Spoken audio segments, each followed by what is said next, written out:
What's going on, everyone? Welcome to the Pizza Buffet live for Week 3 in the NFL, presented by FanDuel. I'm Rob Pizzola, pro sports bettor and CEO of The Hammer. Going to take a couple minutes off the top here to let people file into the stream. If you're already in the chat, let me know what you're on today, and I'll just lay out how this show is going to run for everyone else. Good morning to some of the regulars. I see a lot of chat going before the show today, which is always nice. Some agreements and some disagreements, which I'll get to over the course of the show here. But just really quickly off the top, want to do a quick reality check.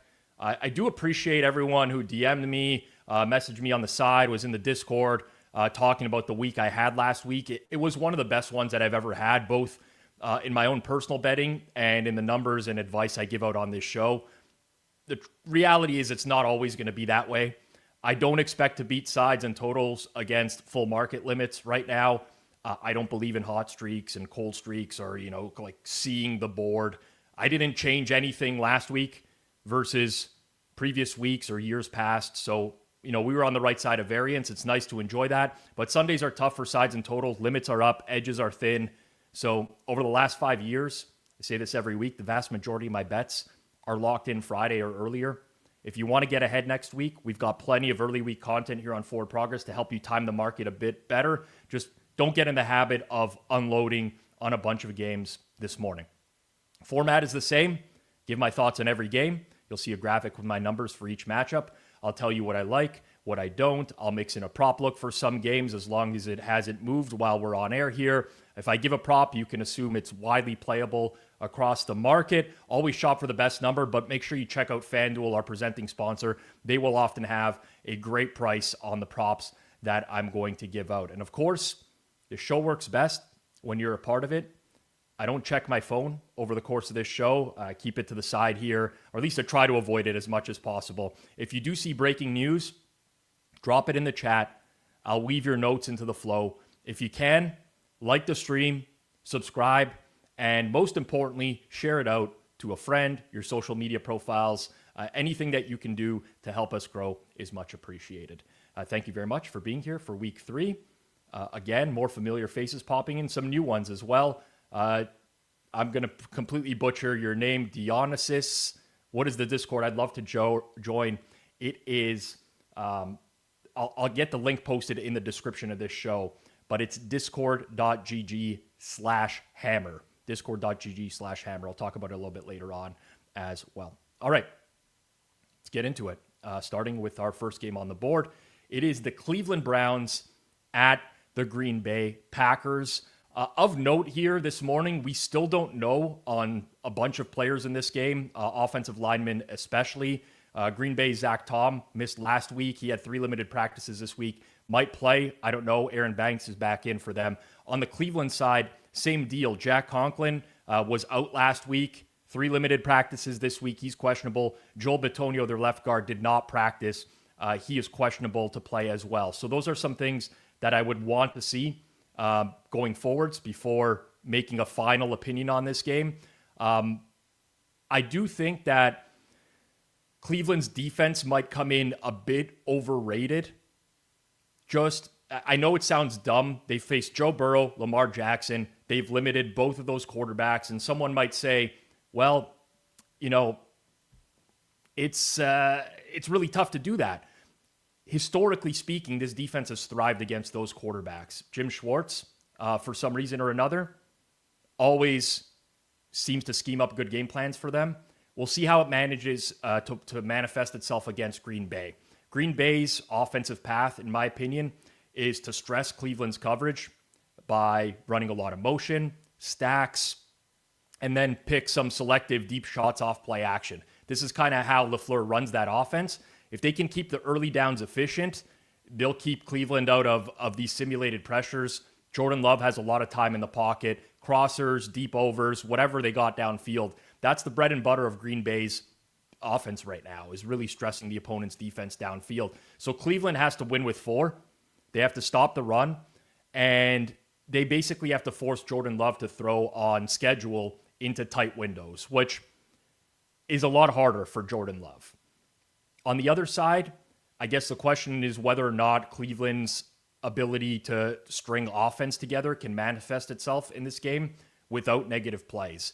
And that's why the protection is so important here in monitoring the injuries on the offensive line.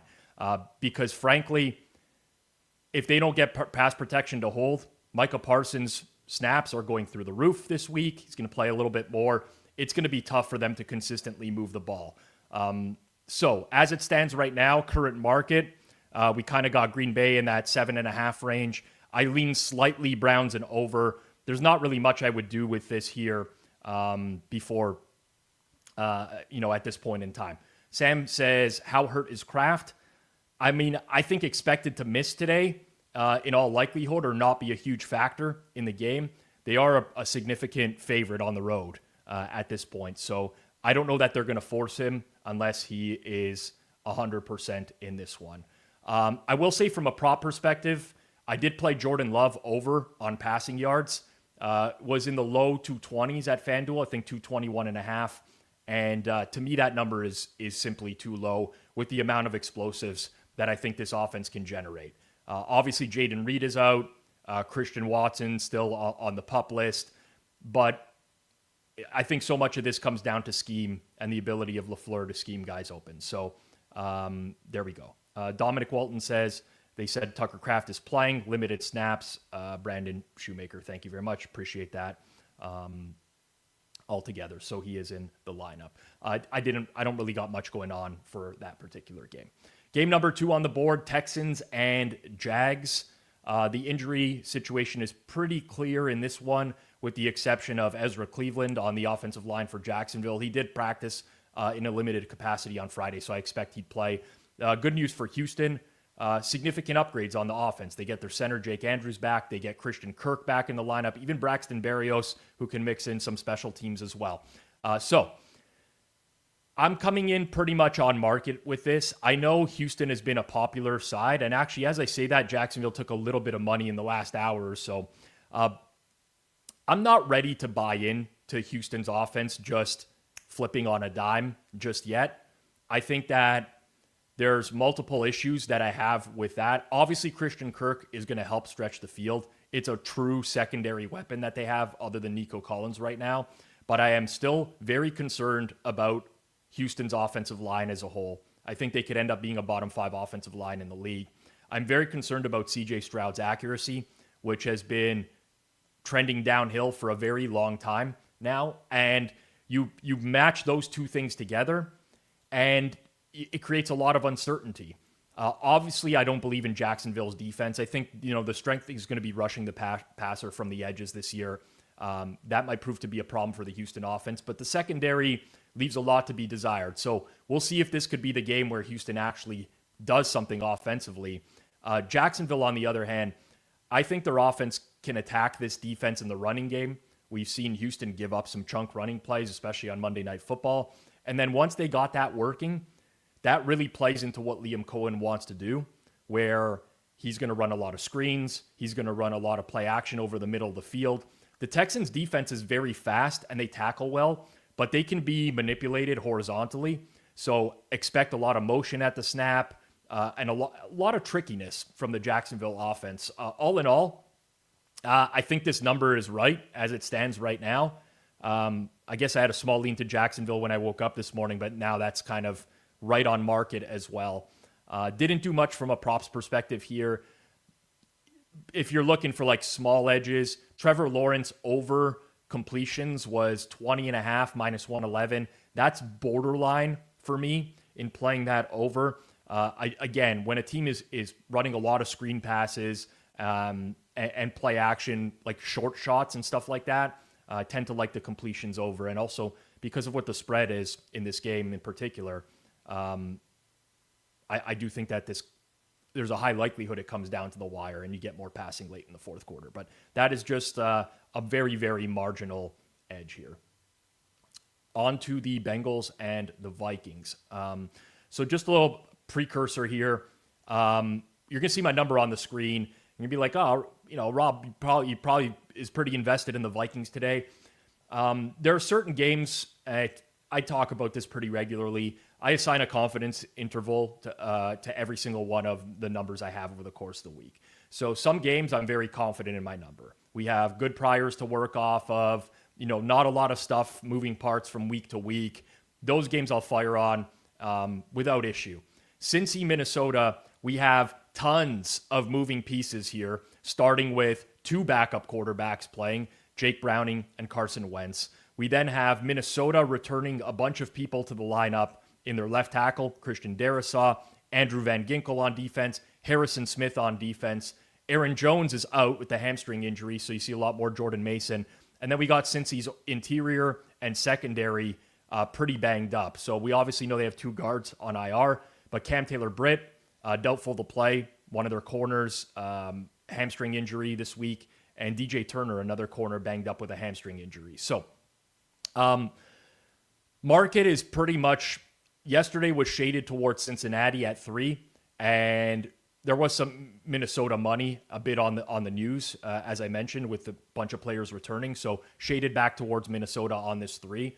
2 backup quarterbacks means a much wider distribution of outcomes. This is a game where I wouldn't hate playing alternates if you like one team or the other. Personally, I'd rather play the Minnesota ones, but I could see a case where the Bengals win by double digits as well, just because of the complete uncertainty. Jake Browning is a solid backup, in my opinion. He throws in rhythm. He anticipates. He takes shots downfield.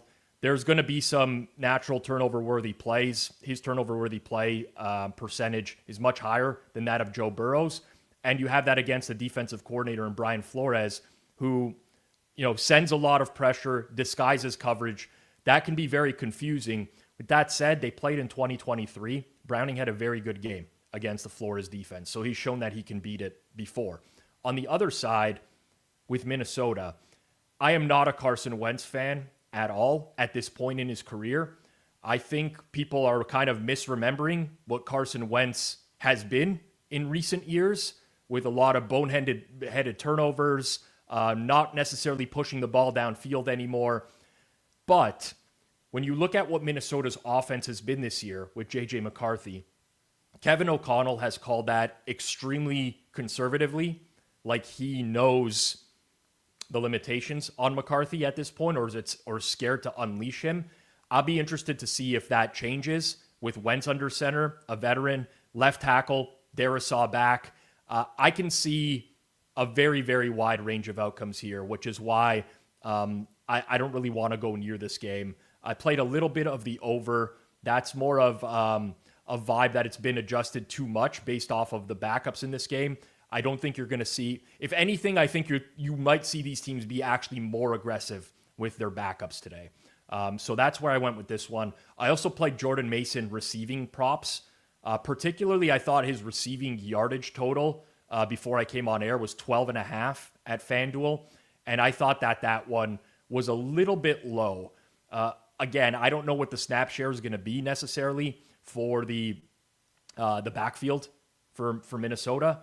But with Jordan Mason expected to get the vast majority of the snaps there, and a little bit of I guess Cam Akers, Xavier Scott, I thought that this number was a little bit low. And you also consider the strength of the Bengals defense would be pass rush with Hendrickson.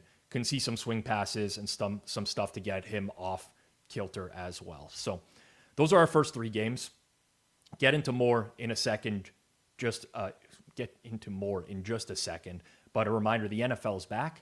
And if you're betting on FanDuel this season, here are some things to keep in mind. Number 1, celebrate your wins. Whether your same game parlay has 2 legs or 10 legs, always use your legs to celebrate appropriately. Number 2, no kickoff, no problem. Live betting on FanDuel means the next play could be your play. And number 3, this is a big one. If you're a new customer, bet $5 and get $300 in bonus bets if you win.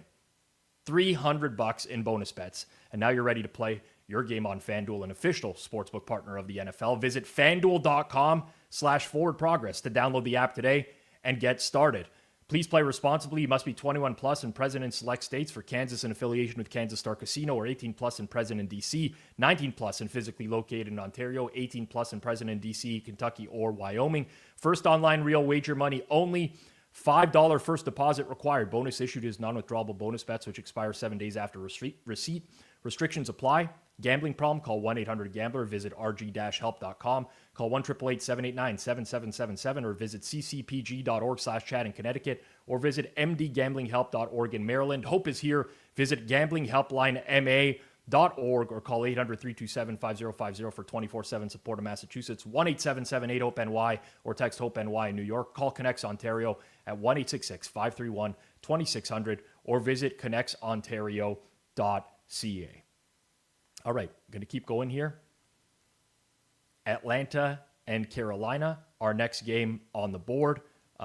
Some injury information to parse through this one as well, but I'll take a look at the current market here first because we finally saw the buyback point on the Carolina Panthers yesterday or overnight, which was 5.5. Got up to that point at some sharp books and then down to 4.5 now. So that is inevitably the number that the market touched before they said, well, there's value in Carolina.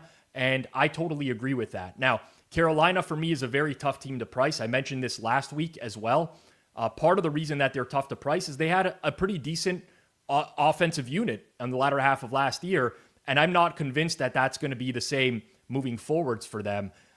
Injuries on the offensive line to Robert Hunt, Austin Corbett, both of them go on IR. You got some defensive injuries as well in Turk Wharton and Patrick Jones, both who are out this week. For Atlanta, pretty decent injury report with the exception of A.J. Terrell, who's out with a hammy, and that's going to create some matchup problems against Tet McMillan on the outside. Now, Carolina's offense is still too fragile for me to trust them in these types of spots. Even when you have a number one corner out on the opposite team, I'm not sure that the consistency is there. I think Bryce Young needs to live in the quick game and some play action. One thing that the Falcons defense has been very good at so far this year is generating some interior pressure. Carolina's got to look for a way to get the ball out of Bryce's hands quickly in this one. Whether they can do it or not, I'm not sure. But Atlanta on the other side, they're going to very likely play with a lot of heavy personnel. It's worked for them a lot this year. It's been the weakness of the Carolina defense. Panthers D did hold up somewhat well against the Cardinals rushing game. But overall, Atlanta should have a very realistic edge in the running game in this one. And because of that, I guess my numbers lean slightly towards the under. I don't think that there's going to be a lot of explosive options in this game, but ultimately, not a game that I did much with this week. Starting the board with games that I don't have the strongest opinions on, I would say definitely, but tough one here, lean under or nothing. If you used Atlanta in Survivor, Godspeed, I would say, at this point, with the amount of options that were available and the amount of ownership that Atlanta ended up getting across many pools. All right, here's a game that is a little bit more interesting, I would say. Rams-Eagles, rematch of playoff game from last year, which is one of the more entertaining playoff games. Taking a look at market right now, sitting at Eagles 3.5 flat. So this morning, a little bit of money on the Eagles. Not enough to take it off 3.5, but this was approaching 3 when I woke up this morning. Total in the game has been bet up 45.5 right now, 46 at some sharp books as well. Sam says, I'm hoping you like the under here. I do not. I actually bet the over in this game, and I actually think it's still slightly short. Another game, though, where I have no idea what to make of the kind of either team right now. So going into the season, I was probably down on the Rams relative to market and higher than the Eagles. The Eagles offense, I still think has a very elite ceiling, but it's been so vanilla. This is a spot where I'll be very interested to see what they do because it's been 2 weeks in a row now where you have very limited downfield shots. I would expect that to change over time. I would expect also more designed Hurts keepers, which we haven't seen so far, especially to keep this Rams pass rush off base a little bit as well. So A.J. Brown seems like at this point they have to get him heavily involved. Same with Devontae Smith. The Rams can win like with their young edges, but this is a team that has very good protection on the outside as well. So all in all, I'm optimistic about Philadelphia's offense. I might be on a lonely island there right now based off of what we've seen through 2 games. But I don't think this is the offense you're going to see for the remainder of the year. On the other side, hard to know what to make of the Rams, where you have 2 games against the Texans with a beat-up offense and the Titans with arguably the worst offense in the entire league. So I do think it's a pretty big step up in class for that defense as well.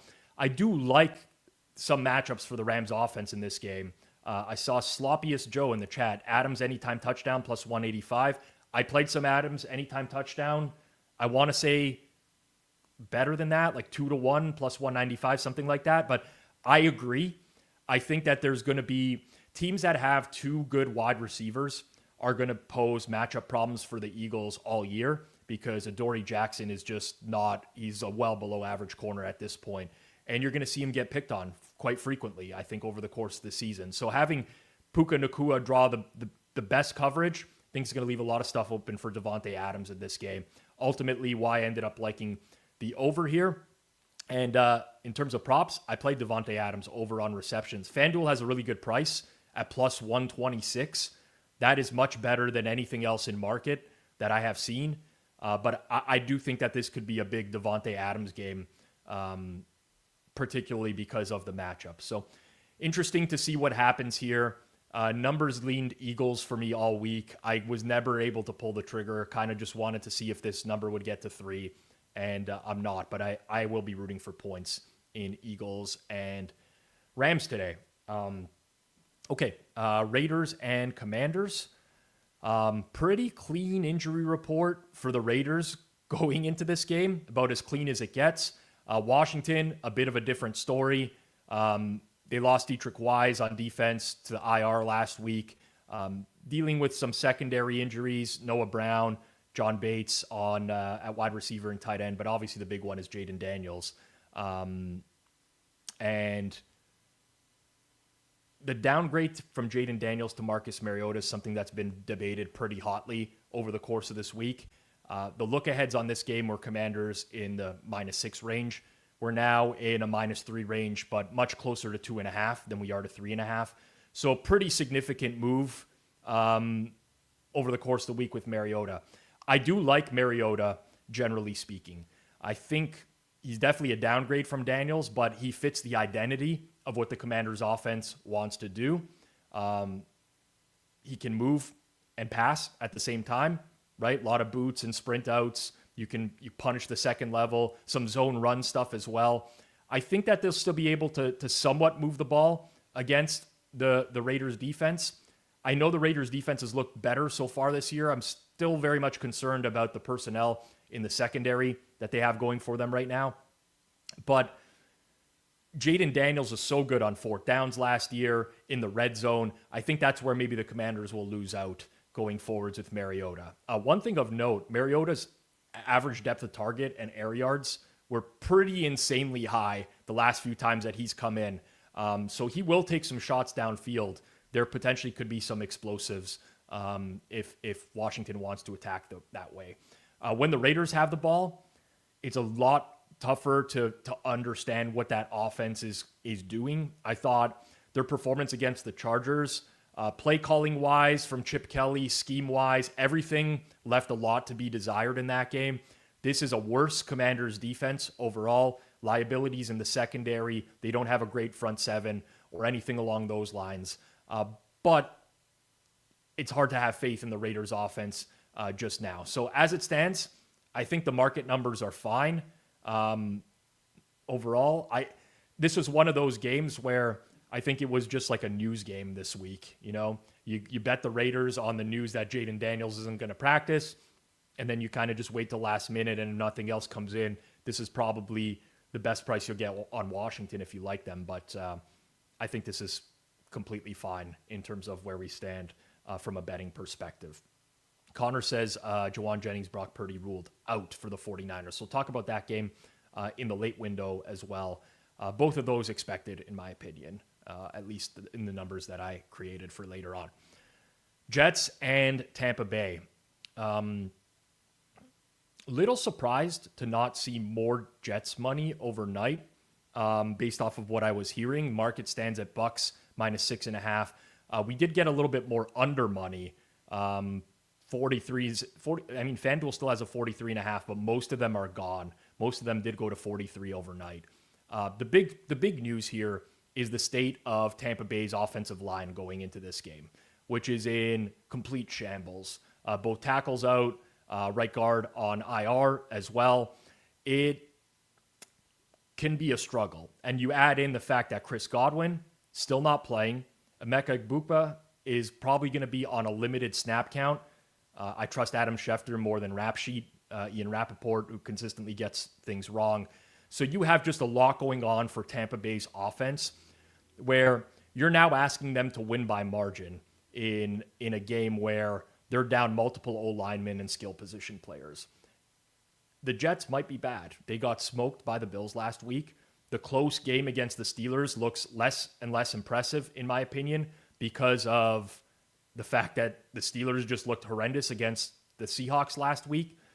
It's a question of whether or not you can trust Tyrod Taylor enough.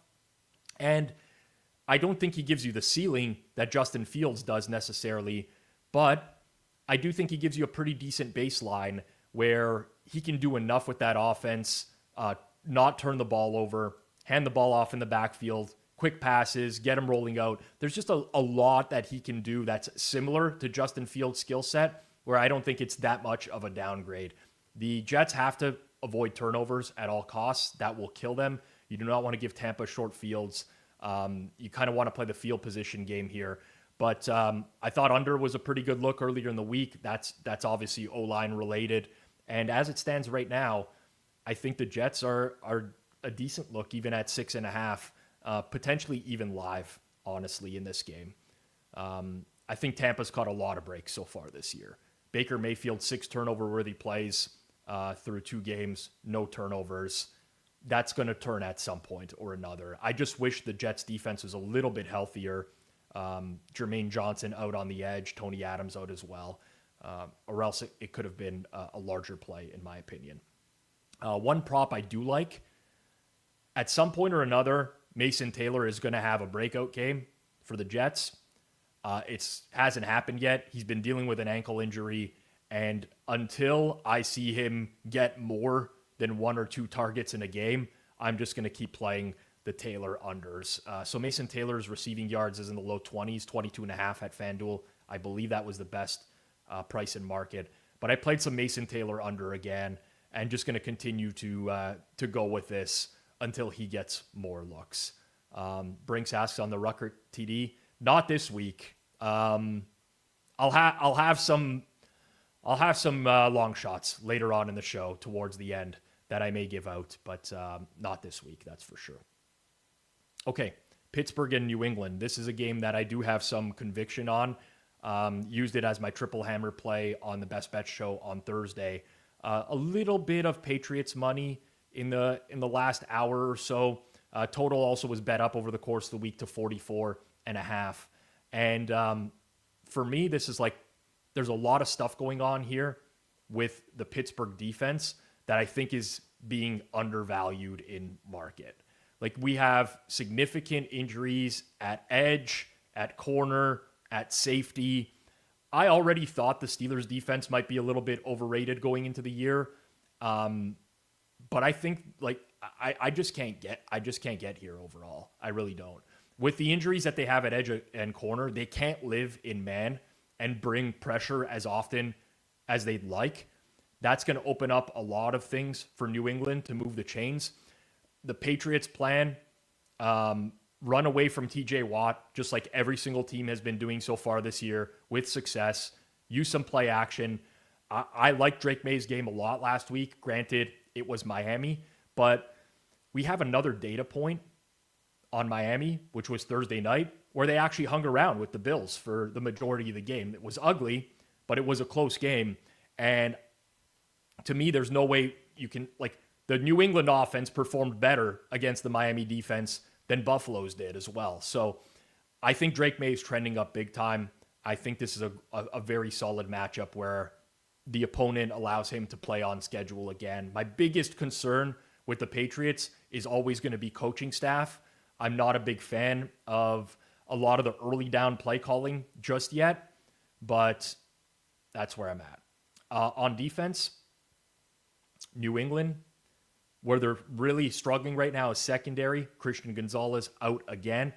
Interior pressure has been big for them in the early going. In fact, their entire defensive line has generated way more pressure with just rushing 4 than I anticipated going into the year. I think that puts a real cap on Pittsburgh's explosive rate in this game. Finishing drives can potentially be a problem for Pittsburgh here as well if New England is able to get pressure up front by just rushing 4. Overall, I make New England the favorite, 1 point essentially. There are some pluses in market right now as well. That's moved a little bit. Obviously, earlier in the week, you can get some stuff like plus 115 or so. But ultimately, I like the Patriots in this game. I did play a Steelers prop over, though, and that was DK Metcalf over 4.5 receptions at plus 110. That was one to me where I expect that they'll try to get the ball out of Rodgers' hands as quickly as possible. DK is a receiver that they like to get the ball to one-on-one because he's so big and force the corner to make a tackle off the line of scrimmage. So I could see a lot of that in this particular game. Metcalf over on receptions. John Palermo says, hit the like button, people. Please do so. I don't see the likes in real time, but it is very helpful if you can just smash that like button and subscribe to the channel. And also your comments are incredibly helpful as well in the chat, just to get that algorithm humming for YouTube. Appreciate the reminder there in the chat. Lots of Freiermuth anytime touchdown. Few people have mentioned that. I didn't play any Freiermuth anytime touchdown this week, so wasn't an edge on my numbers. I can see it, though. I could see it. Keep going with the early games here. We got Colts and Titans. Flood of Colts money yesterday afternoon. I think not necessarily surprising when you just take a look at how the injuries played out over the course of this week. For the Colts, they get Latu back on the defensive line. They get Charvarius Ward cleared from his concussion. So that's 2 key impactful defenders. As it stands right now, other than Jalen Jones being on IR, the Colts are about as healthy as it gets. With Tennessee, man, like what is the path to success for this team right now? Unless the Colts are just so overrated from playing a couple games at home. This is their first time out on the road. They're dealing with offensive line issues. J.C. Latham is out. Kevin Zeitler was a DNP Friday. I don't even know if he's going to play at right guard, but that's potentially a big injury for them. Tavondre Sweat was put on IR on the defensive line. The cornerback crew, L'Jarius Sneed, dealing with a back injury. Jarvis Brownlee did not practice on Friday. Kevin Winston at safeties out with a hamstring injury. Like, it is a mess of a team. I know that there's a lot of trends circulating on these 0-2 teams, especially when they play 2-0 teams and stuff like that. I think over time, I've never been a big trends guy because it gives you a good indication of what's happened in the past, but it doesn't account for like market adjustments in the future. But in this particular game, you just have one team that is going through it with injuries. XS says it. Titans nose tackle, right tackle, cornerback. Like, that's tough against a healthy team. So totally understand the Colts money. Makes a lot of sense to me. I think defensively, DeForest Buckner, Grover Stewart, those guys can squeeze interior lanes. Tennessee will be playing behind schedule per usual. The play action, I don't think, is necessarily going to work for them. Like, we're talking about an offense that's been historically bad through 2 weeks. I don't know why that would just suddenly turn on a dime. I don't. On the other side, Colts offense, they're leaning into quick game. They're leaning into play action. Daniel Jones has been kept clean. They can run the ball. Jonathan Taylor has been giving them a lot out of the backfield when they're playing ahead as well. The Titans defense is nothing to write home about whatsoever. So totally get the move. I don't think you're going to, like, in the long run, I don't think you're going to make money betting the 5.5s that are on the board right now. Probably a lot of the value has been completely sucked out of the game. But from a pure Friday injury report and then Saturday weekend news perspective, I get it. And I would want absolutely nothing to do with the Tennessee Titans this week. Okay. Injury update. Zach Tom in for Green Bay. That's a big one at right tackle. pretty solid for them. They do have a lot of depth on the O-line, but getting him back is great. Robert Juan Rock, what do you think about Tampa Bay lowest scoring team today? So depends on price. Everything is dependent on price. I can see definitely a fat tail outcome where Tampa's offense is horrible today. So totally get that one as well. Blue Chicken asking for props. I don't have anything on Colts Titans pretty much as it stands right now. Anything that I bet there has moved and no longer has value. Off the top, someone asked about our Discord. Well, the Hammer audience, Forward Progress especially, feels like a family right now. All of the people I see in the chat, I interact with Twitter DMs on the Discord as well. So we've got that as a home base. Keep the conversation going. You can discuss every game and headline. You can swap your best bets, connect with your favorite Hammer creators. We got some real-time chat during live watch-alongs, Q&As. It's just smarter betting throughout the week. So join now, discord.gg/hammer. That's discord.gg/hammer. I'll be in there a lot over the course of today's games as well, maybe firing some live bets as we got one going. So yeah, please check it out. I mean, it's been pretty humming since the beginning. I think we're up to 700 members and we launched last week. So a lot of conversation going on there if you do want to check it out. Into the late games. Start with Seahawks and Saints because a lot of people will be rooting on the Seahawks in this particular game for Survivor selections. Nearly 40% selected in Circa Survivor and in a lot of other pools as well. Some injury news to process here. New Orleans offensive line, right tackle Tyrese Fuaga, 3 times DNP, knee injury, back injury. They marked him as questionable. I don't think he's going to play, but that one's kind of important for them on the right side of the O-line. It's Seattle, though, that's much more decimated. Zach Charbonnet is going to miss, in all likelihood, with his foot injury. Jackson Smith and Jigba, I think he had like some flu-like symptoms yesterday. I don't think he's at risk of missing at all, but who knows in these types of games. You might see him take a series or two off to get an IV, get hydrated or whatever. Cornerbacks are a problem. Secondary is a real problem for Seattle right now too, especially with Devin Witherspoon sidelined again. I cannot get to the price of 7 here right now with what Seattle is dealing with. Do see one sharp book still out to 7.5 at the moment. It is ugly. Spencer Rattler, to me, has been okay. I mean, he's the 7th ranked quarterback on PFF's grading. I don't think he's been the 7th best quarterback in the league, but he stayed within structure. And against this defense, the Seahawks, you can attack with quick game, some layered crossing routes to Chris Olave, Rashid Shaheed. The big key is avoiding negative plays because that sets up Seattle's pressure looks on 3rd and long. So if the Saints can stay in front of the sticks, finish 1 or 2 red zone trips with a touchdown, I think that they do profile as a live dog here when you consider that the strength of the defense would be Seattle. Strength of Seattle would be their defense overall. Seattle's offense, I still don't know what they are. They're volatile in pass protection.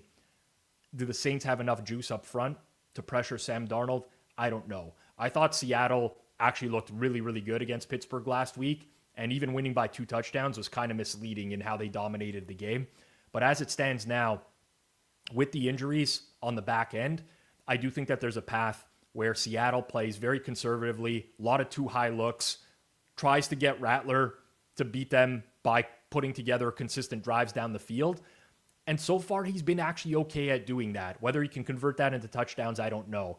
But I think it's a little bit too much in terms of points in this particular game.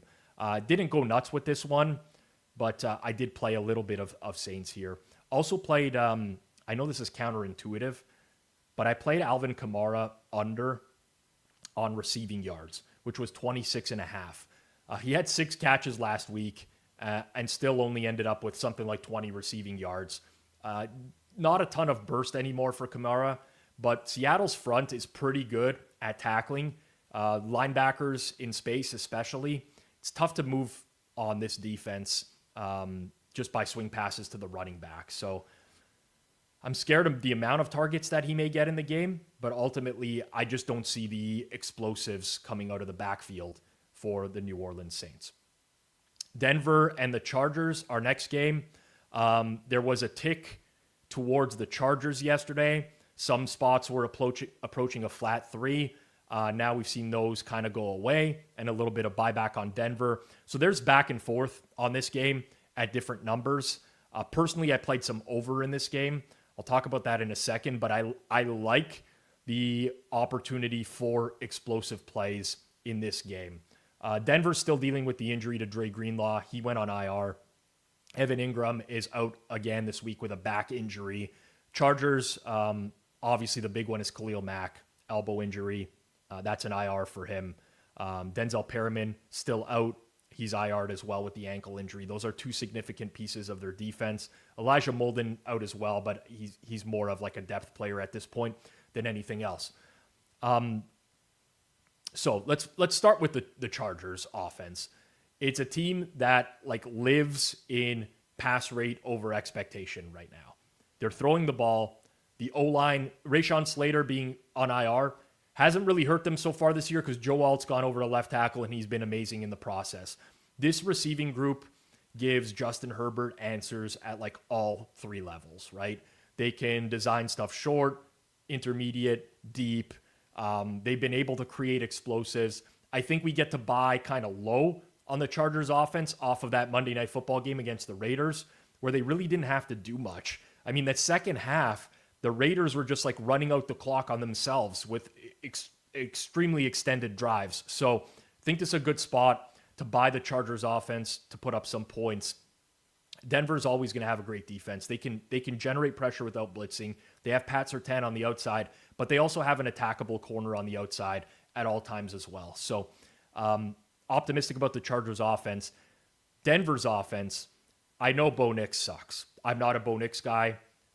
J-Main in the chat. Bo has been bad low-key. I don't even think it's low-key. I think everyone's realized he's been bad.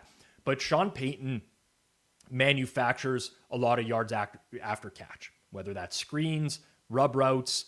You have Cortland Sutton on the outside that gives you like a speed complement. You can isolate him one-on-one and he can win. I just really believe both teams generate explosives here through tempo, play scheming, and a lot of one-on-ones with receivers that have the matchup advantages on the outside. Red zone execution will be the swing, obviously, in this game, as it is with a lot of overs. But I trust both staffs to get their best stuff, in this particular game. It's a huge one. Overs my preference overall here. I played Keenan Allen overs as well. This one was quite juicy. So, like, if you don't want to, by all means, you don't have to. But I played Keenan Allen over 4.5 receptions right before we went to air. It was minus 142. And I priced that closer to minus 165 for today. So I think that's a decent amount of value. I think he's been targeted a ton of times in the early going here. And I think that's going to continue today in this particular matchup. Cowboys and Bears, our next stop in the 4 o'clock window. So anyone who's been spouting you trends about Caleb Williams not winning a game in 1 o'clock, well, it doesn't matter this week because they're actually playing at 4:25 today. So throw those ones out the window that I've heard about a million times over the course of this week. I'm a Cowboys fan. I'll break this game down impartially as best as I can. And the way that I can do that is just by saying I think that the line correctly shifted to Dallas as a small favorite, and that's where it should be. We're seeing a little bit of money on the under in this game, which I know a lot of people will be like, wow, how could someone bet the under with these two defenses? So one thing, when teams are missing multiple players in the secondary, they tend to give up a lot of efficiency, but less explosives. And what I mean by that is Cowboys are missing Deron Bland, and Trayvon Diggs showed up on the injury report with a knee injury yesterday, so his status is in question. You got Kyler Gordon, Jalen Johnson, Jalen Jones all out for Chicago. So significant injuries in both secondaries. Naturally, what coaches do in those spots is they actually just play more conservatively. They drop into coverage a lot more too high than one high, basically preventing other teams from burning them downfield. There are weather implications in this one where you could potentially see some scattered rain over the course of the game and some pockets of heavy rain as well, which probably plays into this. But overall, just because teams are missing corners doesn't mean that they're automatically going to give up a ton of huge plays. What's more likely is the other teams are just more efficient as they go on. Cooper Beebe is out for the Cowboys on the offensive line. I would be slightly concerned about that. First game with Brock Hoffman at center. That's a spot where traditionally you might see like more fumbled snaps or mistakes than anything else. But the move to Dallas as a favorite is logical. I think that they have cleaner answers on offense than Chicago does. Dallas can, create a lot more just because they have the better quarterback in Dak against Caleb. I don't even think that's debatable. And a great, solid 1-2 punch with CeeDee Lamb and George Pickens, who are very, very good at beating coverage. So at this point, I think the number is fine. There are plenty of paths to the Bears being able to win this game if Caleb can make his throws on time and accurately, but accuracy has been an issue in the early going as well. So totally fine with where this one ended up. I think this one is totally correct. All right. Keep it moving. Arizona and San Fran in the NFC West. This is a tough game to model for a variety of reasons. We got the Brock Purdy news before, Jawan Jennings out as well. So you have very limited options at wideout for San Fran without Ayuk, Robinson, Kittle, Jennings. On the Arizona side, you have a pretty beat up secondary. Tons of cornerback injuries. Looks like Max Melton might play, but Garrett Williams went on IR. Will Johnson dealing with the groin injury. So down 4 of their top 5 corners going into this week against a team that just doesn't have a lot of weapons. And on top of that, Arizona's left tackle, Paris Johnson, is questionable with a knee injury. I suspect Paris Johnson is not going to play today either, which is probably going to send the market back towards San Fran later on in the day. So Arizona's taken money this morning, but when Paris Johnson if and when he gets ruled out, which I think is going to happen later on, I think you'll see more money come back towards San Francisco in this game potentially, and maybe a little bit of buyback on the under because this has been bet up towards the over for the entire week. But the Cardinals' offense will change pretty drastically without Paris Johnson. They're going to need more chips on the outside. They'll need more 6- and 7-man protections, more quick game. That's going to compress the route trees for Trey McBride and Marvin Harrison Jr. That lets San Fran continue to sit in these 2 high shells and invite the run. The key for Arizona, in my opinion today, is can they actually finally get the running game to hum like it was a year ago? It hasn't so far this season, but I am somewhat optimistic that they can do that because Robert Saleh's defense is playing so many light boxes this year, like 95% plus light boxes. So they're kind of inviting the run at this point, and I think Arizona will try to make that happen, especially with if Paris Johnson is out. Other side, I talk about this every week. San Fran's offense isn't going to be like super elite or dynamic with all these injuries, but so much of what they do is scheme, right? They lean on Christian McCaffrey. They run a lot of screens, heavier wide zone. If the Cardinals are undermanned in the secondary, there's a few game planners in the league that I would expect to be able to take advantage of that. One of them is Kyle Shanahan. So ultimately, I think that this San Fran price is going to end up being short when all is said and done, particularly with that Paris Johnson injury, which I'm not 100% on, but I think that's going to be the case. Someone in the chat said Benson over on rushing yards. I actually played James Conner over on rushing yards. It was 52.5, minus 112 this morning as well. Played some earlier in the week at a little bit lower number, but I don't mind it at 52.5 as well. And maybe you want to wait on that potentially, though, with the tackle injury for there as well. Godspeed said played Kyler over. So I think a lot of people are thinking the same thing here in particular. Sunday Night Football, Chiefs and Giants. Xavier Worthy out again with a shoulder injury. Kind of was hoping to see him back at some point if I wanted to buy on the Chiefs. The biggest piece of news here, is Andrew Thomas is going to return at left tackle for the Giants. Surprisingly, no market move based off of that. So I would say sharp-wise, a lot of people leaning towards the Chiefs in this game. There's another reason that you may want to, which is the linebacking core for the Giants has some severe injuries right now. Micah McFadden's on IR. Demetrius Flanagan-Fowles is probably not going to play. They're missing a couple other corners as well. Chris Board got put on IR, not corners, linebackers as well. So that's kind of where the KC offense can cook over the middle of the field a lot of times, and that would be a little bit of concern for me. I might be on a lonely island here. I don't like Russell Wilson. Think he's horrible. I still think the Giants can score here if Andrew Thomas is functional. You can attack Spagnuolo's defense. Like what Spagnuolo's defense does really well right now is stop the run. And they have for many years. But you can attack them with quick game and then eventually like vertical throws one-on-one when you get single high.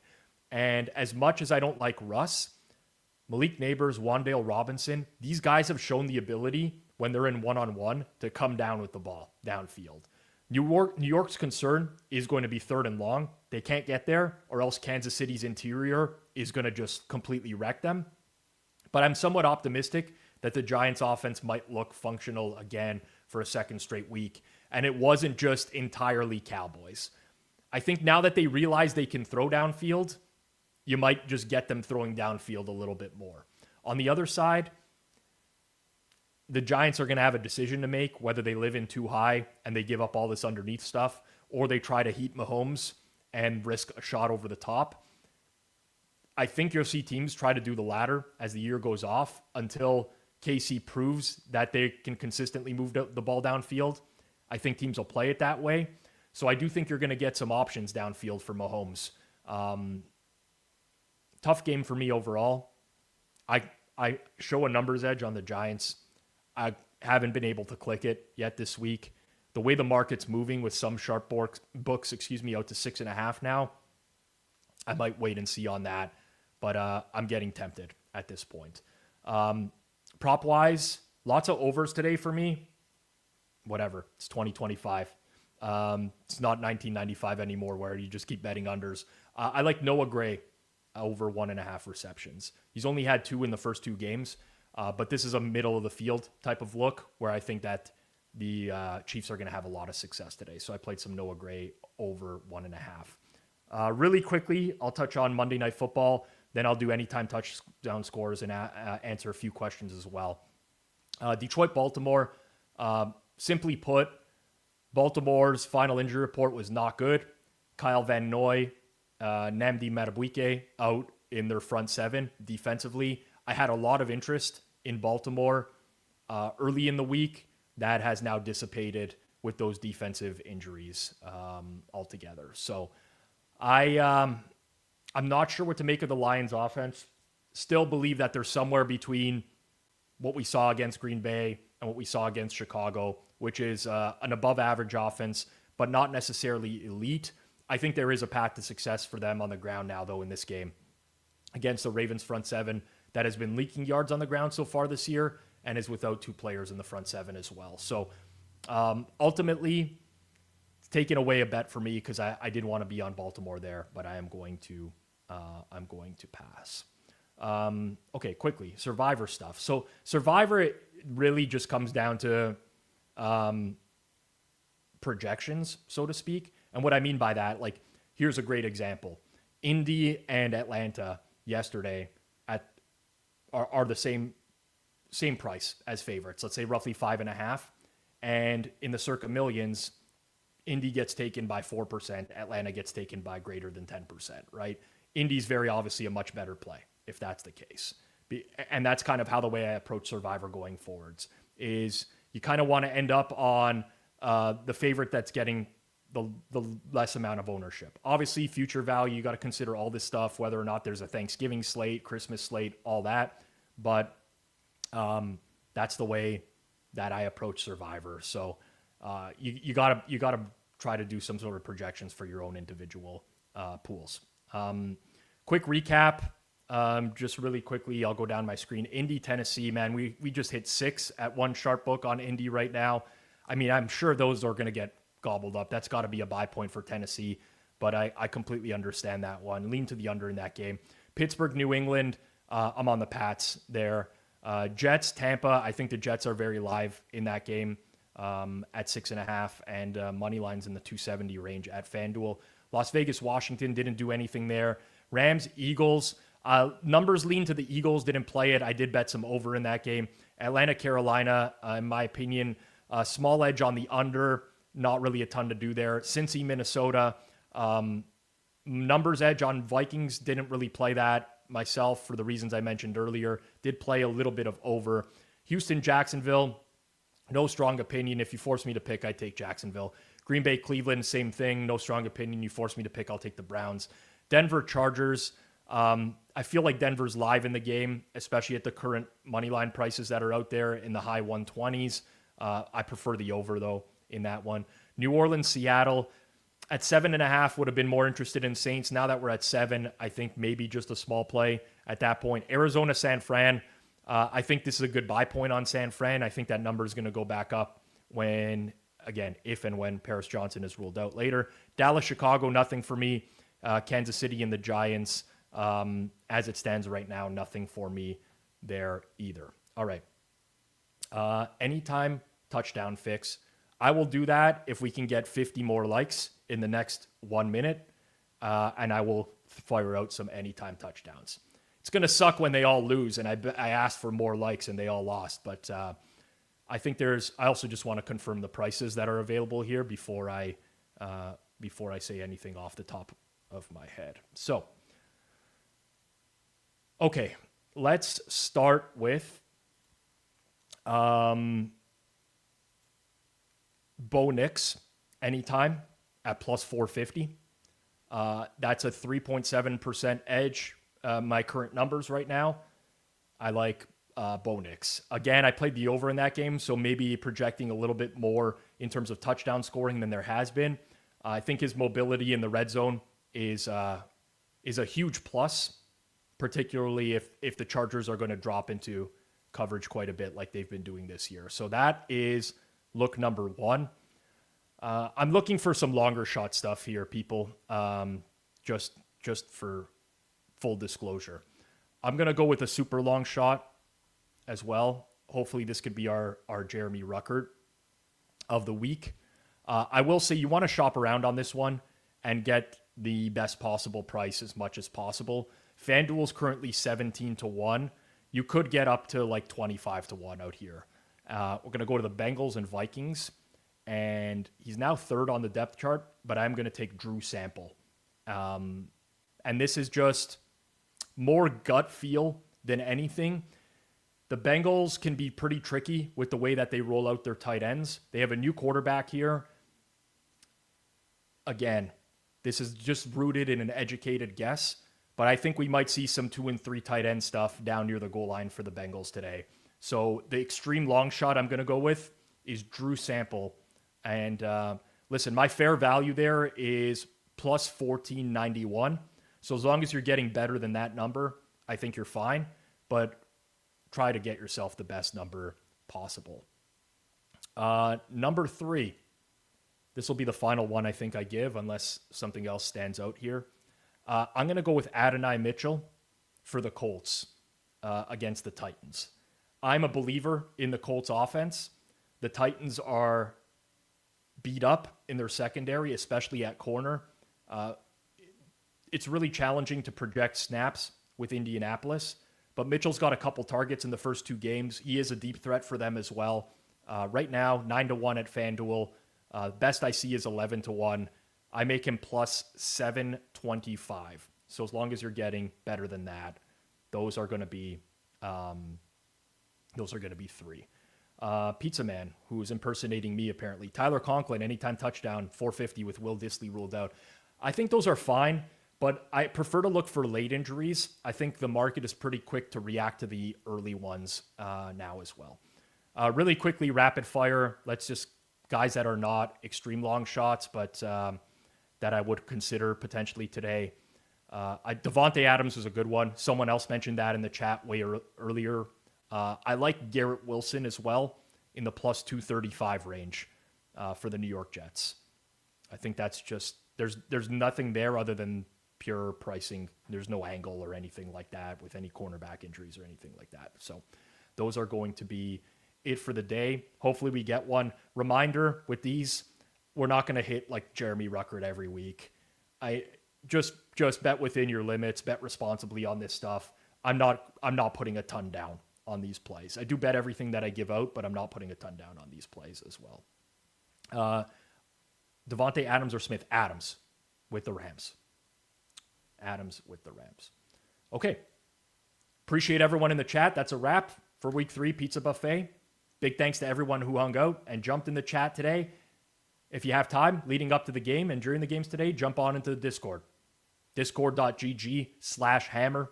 And of course, if you got value out of the show, don't forget to like, subscribe, share. Shout out to our presenting sponsor, FanDuel. Special thanks to my producer, Barbara Alberts, for keeping everything running smoothly behind the scenes as well. Enjoy the rest of your Sunday. I'll see you right back here tonight on Forward Progress for the Sunday reset. That is immediately following Sunday Night Football tonight. We gave out, I think, 6 or 7 plays last week. They all closed really well. I think it's an extremely valuable choice. So if you're up tonight, right after Sunday Night Football, hop back here on Forward Progress. Peace out, everyone. Good luck with your bets today.